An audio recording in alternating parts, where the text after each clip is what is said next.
Hello. The panel title for this is The Future of Christianity in the World. And for this we have 20 minutes, so I'll have to talk faster than I normally do. But welcoming to the panel three inspirational men. I have Judd Saul, who was a documentary maker turned missionary. And then we have Seth Gruber, who runs his own show, his media show, Seth Gruber Show, and also is the CEO of the founder of the White Rose Resistance, which is one of the fastest growing pro-life movements in all of America. And Andrew Rosindell MP in Essex, and from Romford in Essex. And yes, we're very much looking forward to talking to you all. What I think is obvious from this morning's session so far is the secular world that we live in has not worked for us. And certainly, most clearly in my mind, as evidence of this, is the lockdowns, where we were given the science, the experts, but in fact, we got terrible mental health problems, children locked up in their houses, schools closed. And I think what we saw very clearly was that the search for God, the search for Christianity, is needed now more than ever. And on that note, I thought, I watched your amazing film, Seth, yesterday, The Last Stand, and I thought perhaps you would tell us a little about why you made the film and what you're finding with your mission to explain your pro-life movement to the world. Yeah, thank you. Yeah, we're facing a lot of weird evils, and I think a lot of people in the West are like, wow, this is unprecedented. I've never seen this before. Drag queen story hour in the public square? The reality is, like, none of these things are new. They were doing drag queen story hour performances in the Palais Royal with a guy named Maximilien Robespierre in the Marquis de Sade. In the final gasp of the Roman Empire, they stopped making gladiatorial statues, and they started making statues of androgynously dressed little boys. And drag left the theater stage and set itself up in the public square. Like, I could go on and on and on, like baby killing, sexualizing kids, transing them, a pronoun patty cake, the state thinking they're a better parent to your kids than you, the natural parents are. None of those things are new. They're all super ancient. They're super kooky and weird, and they always resurface whenever Christians don't have enough testicular fortitude to speak the truth in the face of evil and to stand up for children in the next generation. And so I made a film called The Last Stand. It's also a book, The Last Stand, Christ or Chaos, The War for the West. And The Last Stand film, we filmed in Rome, Paris, and London, so we finished here. And it's just about the glorious heritage and history of Christian resistance against all the same evils that we're facing today. For nearly 2,000 years of Christendom, Christians were the front line of defense, defending babies in the womb, infants outside the womb, children, women, marriage, the social fabric. Christians were the first ones to ban sexual exploitation and then infanticide and then abortion in the patristic era of the early church. This is really our heritage and our legacy, and we've completely forgotten who we are. Psalm 88:12 says, righteousness cannot be done in a land of forgetfulness. And we live in a land of forgetfulness. You could say remembrance and forgetfulness are the measuring rods of faithfulness throughout the Bible, and reveal that there's only two kinds of people in this world, effectual doers and forgetful hearers. And so Hilaire Belloc, one of your greatest exports, Chesterton's best friend, he said, men speak today as though Europe could continue indefinitely without belief, as though laws, customs, and liberties could be maintained without a common view of man's origin and destiny. He said, this is an illusion, because you can cut the flower from its soil, and it will remain fresh for a time, but it is already dying. And thus, Belloc gave us the first analogy of Western civilization to a cut flower. Tom Holland, you guys like Tom Holland? Yeah. He's this agnostic Brit who basically wrote a 900-page book to say, you idiots, meaning us Westerners, you dum-dums, so high on your own intellectual flatulence you think you're flying, everything you take for granted in terms of freedoms, the sanctity of life, the rule of law, that doesn't go back to the Greek and Roman philosophers. It goes back to the New Testament. It goes back to Christianity. And that's why Chesterton said, in freeing ourselves from Christianity, we actually only succeeded in freeing ourselves from freedom.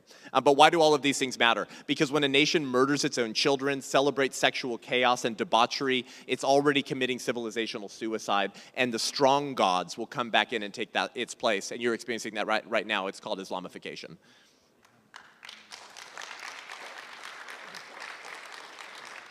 And Judd, what's your experience been? You've spent a lot of time in Nigeria. You're helping so many of these persecuted Christians. My warning to everybody here is England is about 30, 40 years behind Nigeria. And why do I say that? Is because what I experience on the ground in Nigeria, for those of you that don't know, 90% of all Christian persecution deaths worldwide are occurring in Nigeria in the last 5 years. Right. And what has happened? How did this happen? Well, it happened because Islam came in from the north. And slowly, over a long period of time, they've taken over state after state, implementing Sharia law right along with Nigerian law. And in the states that have implemented Sharia law, it now trumps Nigerian law. That's what really rules the land. And currently, what we're facing right now, what you're seeing in the middle belt of Nigeria, is a real-life jihad taking place. It's happening right before our eyes. And what's happening is they're attacking, I call it death by 1,000 attacks. It's not one fell swoop. It's move in, get the population. Once the population comes in, then they take political control. Now they have political cover and law to justify the persecution and killing of Christians. And I say the West, England, France, is on its path because they have let radical Islam come in, and they're doing the same thing they did in Nigeria. And when I'm talking about persecution, I'm not talking about name-calling. I'm talking about slaughter and murder of the innocent. And just like you have in the UK here, sadly, in America, we enjoy a thing called the Second Amendment. The same thing at Nigeria, they adopted England's gun laws. Citizens are not allowed to protect themselves. Yet radical Islamists are running unimpeded throughout Nigeria with AK-47s killing Christians under the government turning a blind eye to it.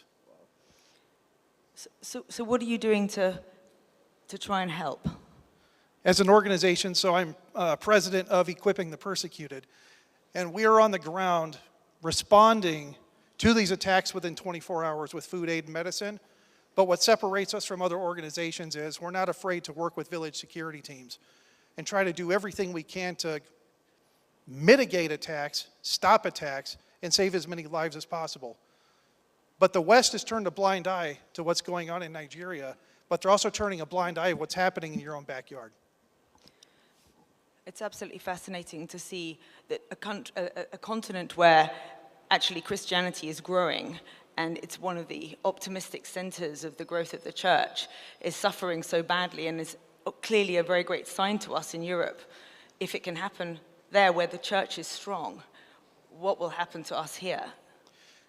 If Christians don't wake up and you don't rise up and start speaking out, so speaking truth to power and speaking real truth from the Bible and standing up for yourselves, you are setting yourselves up for failure, and you are failing your children and grandchildren by not speaking out.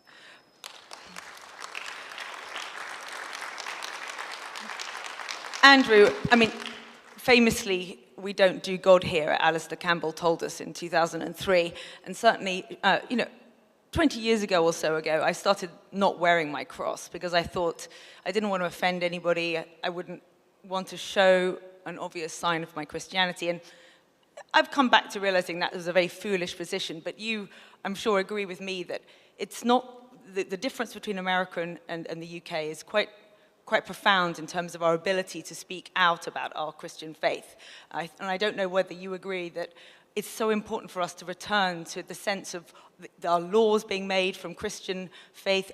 We are based in our religion, whether we like it or we don't. This country is founded on Christian values. So thank you very much for inviting me on the panel. The fact is, the British people approach this in a very different way, I think, to what happens in the United States. And we have to account for that in how we organize our own fight back to restore the Christian foundations of this country. We can't just adopt the American approach here in the United Kingdom. But what we can do is remind people of why Britain is the nation it is today. What has made Britain what I've always believed to be a great nation, a nation founded on Christian values, Christian principles, our customs, our heritage, our traditions and our laws. They are based on those Christian teachings.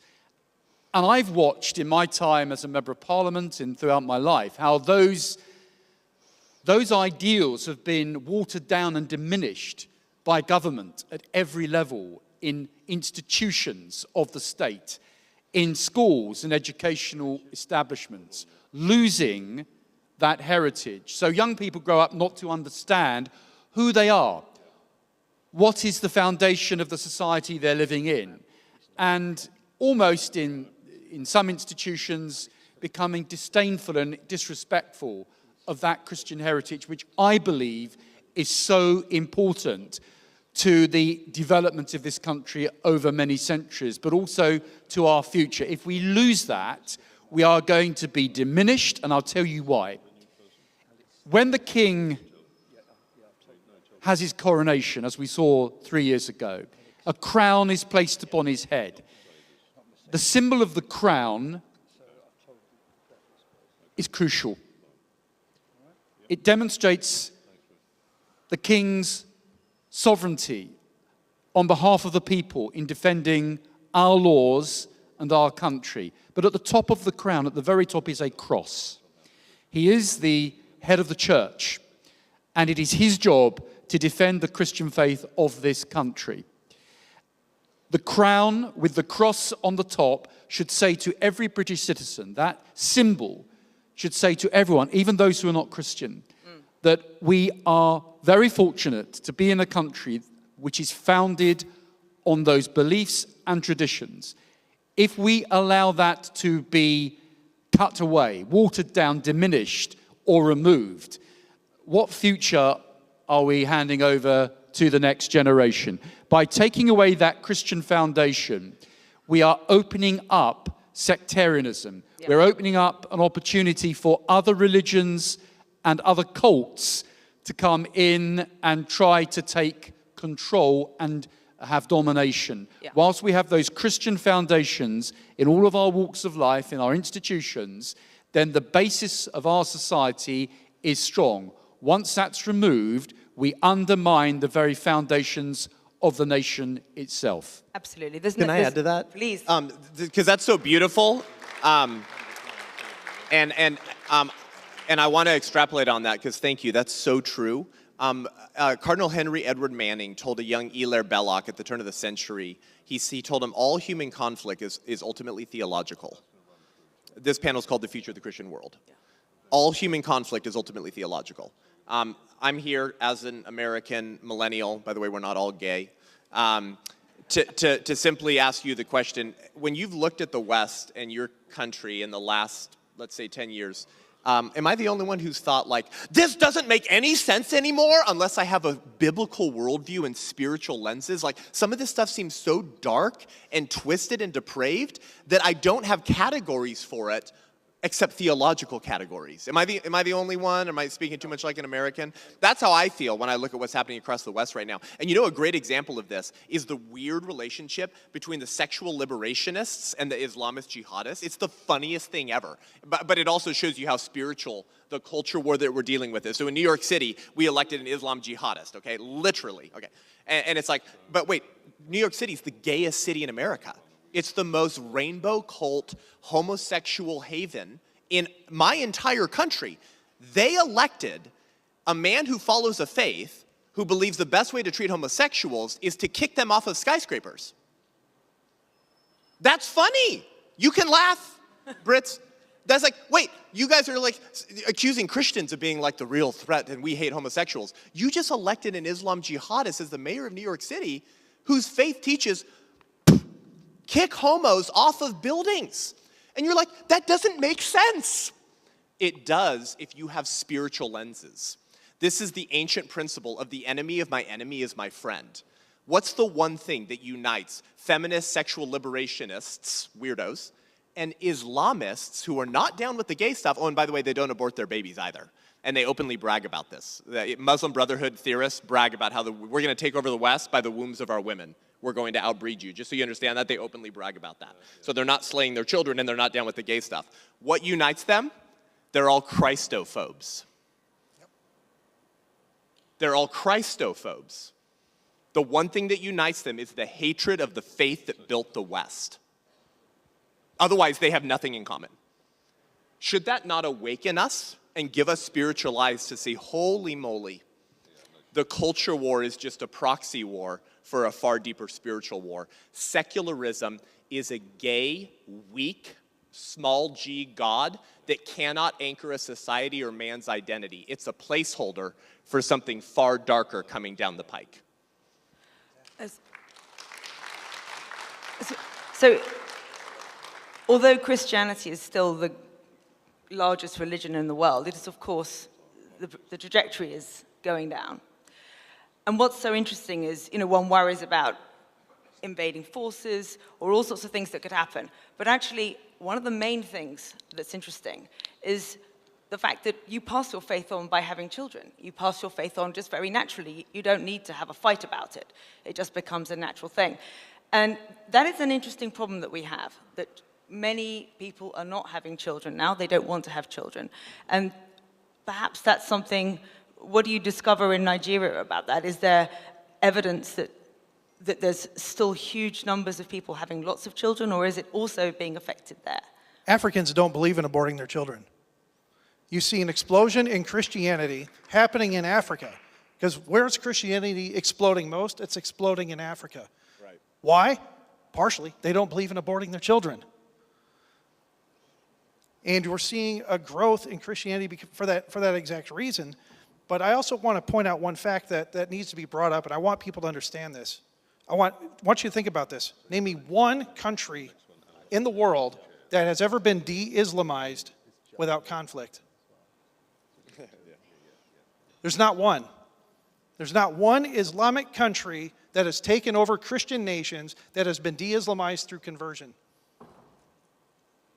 It's only through conflict that a country is de-Islamized, once it takes root. I want people to really understand that, because that's what you're going to be dealing with soon. So how do we revive and restore Christianity? We've had panels earlier today talking about the importance of media and having Christian media, the importance of having children, having more children, enjoying creating families. Right. But what else can we do to... Yeah, we have to repent, actually, which is something that evangelifish Christians in my home country of America and across the West are very bad at. We are not very good at humbling ourselves and repenting for our national sins of baby killing in the womb and of destroying children's rights to a mother and a father. We actually have to start with the humility to realize that this happened on our watch. Hilaire Belloc said, "It is not the barbarian at the city gates that worries me, it is the traitors within." Those who scoff at their history, who mock their faith, and who welcome the enemies of Christ with open arms. These will be the ones who bring down Christendom brick by brick. So we have enough Christianity with beautiful Bible studies and curriculum and Christian talk radio. What has that done to preserve Western civilization as we know it and its strongest values of protecting the family and children and marriage? Hasn't done much. I'm sorry, I came here from America to tell you, you guys suffer from niceness a lot more than Christians in America do. We all need to get over trying to be nice and trying to go out of our way to not offend people. 250,000 little British white girls have been trafficked, raped, and abused. And the clear takeaway from that report is I didn't want to be accused of Islamophobia or xenophobia or racism. If we're willing to sacrifice the next generation on the altar of our comfort to not offend those in power or not offend a foreign people group who don't even share your heritage or your land, then we deserve everything coming down the pike, not just for England, but for Western civilization as we know it. We have to learn how to fight again, and we have to learn to care more about putting a smile on the face of King Jesus than appealing the spirit of the age. Amen. Oh, and then get married and reproduce like papists and outbreed the left because the Islamists are doing that. So if you don't do that, we're all screwed. So yeah. On a positive note, we have got a great revival. The young are going to church more in this country, I'm sure in America too. And I think actually they're often choosing the most traditional forms of Christianity. They're going back to history, they're going back to the old rite, to Latin masses and so on. And I think beauty is something we have to keep remembering. In the Christian faith it's churches, it's history. In all the cities you talked about, Seth, in London, we have to keep going, living our faith and going to churches, realizing that the culture that we have is there because we use these places of worship. Yeah, why do you have such beautiful churches here, right? It must be the disciples of Voltaire and Rousseau. That's probably why people fly across the world to visit the beautiful buildings here, right? It's probably the disciples of de Sade and Margaret Sanger. No. You see, modern man is in a terrible predicament. We are helplessly enamored with the beauty of what the old world built, while despising the beliefs that inspired them to build it. We are sawing off the branch that we're standing on. We stand on the shoulders of giants and we think that we're flying. Churchill said, study history, study history, study history. All the secrets of statecraft are hidden in history. Aristotle said statecraft is soulcraft. So you guys, we all in the West, we have to learn how to fight politically and not just wait for the culture to change, but use statecraft to enforce righteousness for the sake of those who have not yet been born. Andrew, Jacob Rees-Mogg just said in the last couple of speeches ago, we will charge at the blob. It's the only way. You have to be very forceful. What is your view on that?